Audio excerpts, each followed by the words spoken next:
The moment the mug touched my lips, I knew. The smell was wrong, metallic, bitter, masked under sugar. He placed it in my hands with a smile that was too wide, too rehearsed. "Made you a special coffee, honey." I tilted my head, smiled back, soft, obedient. How sweet. Inside, my pulse slowed. Not fear, calculation, because I already knew what he was trying to do. When I first met Daniel, I mistook attention for love. He brought flowers, whispered promises, convinced me I was chosen. His family welcomed me, at least on the surface, but beneath their smiles lurked poison. His sister, most of all. She mocked my clothes, my job, my silence.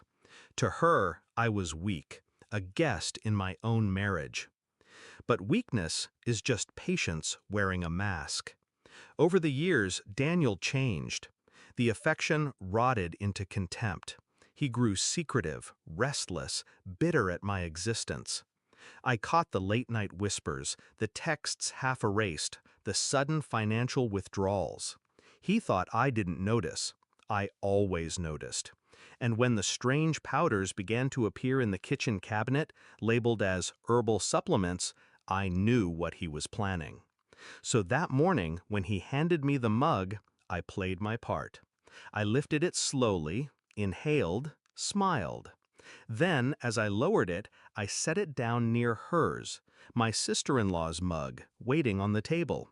She was scrolling on her phone, smirking, ready to toss another insult my way. I swapped them with a flick of my hand.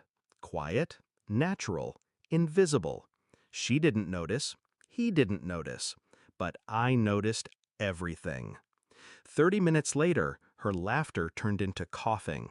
Her coughing into choking. Her smirk twisted into panic. She clutched her stomach, eyes wide, skin pale. Daniel froze, his face drained as he watched his sister collapse. And in that silence, I looked at him. I held his gaze.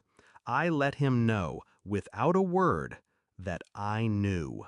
He broke first. His eyes darted from her to me, horror spilling across his face as the truth closed in. He hadn't just poisoned me, he had poisoned his own blood. The ambulance came, the house filled with chaos.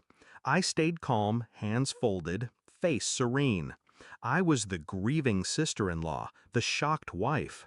No one questioned me. No one even thought to. But Daniel, he couldn't keep still. His voice cracked when he tried to explain. His hands shook when the paramedics asked simple questions.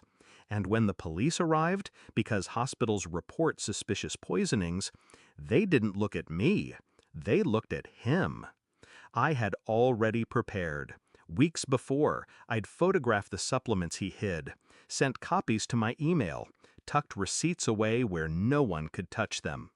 I'd documented the late-night searches he left open on his laptop.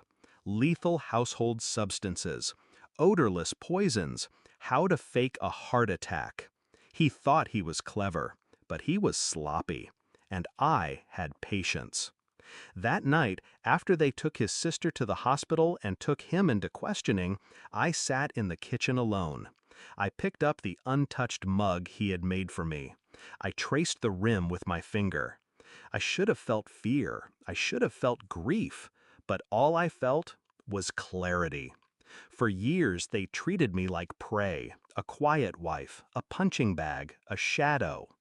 But prey that watches long enough learns every movement of the hunter. And when the moment comes, prey becomes executioner. Weeks later, the police called, evidence stacked too high. His fingerprints on the jar, his searches on record. His attempt to silence me turned into the rope that strangled him. His sister survived, though barely. She doesn't smirk anymore. She doesn't look at me at all.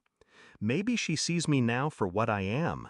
Not weak, not naive, but dangerous.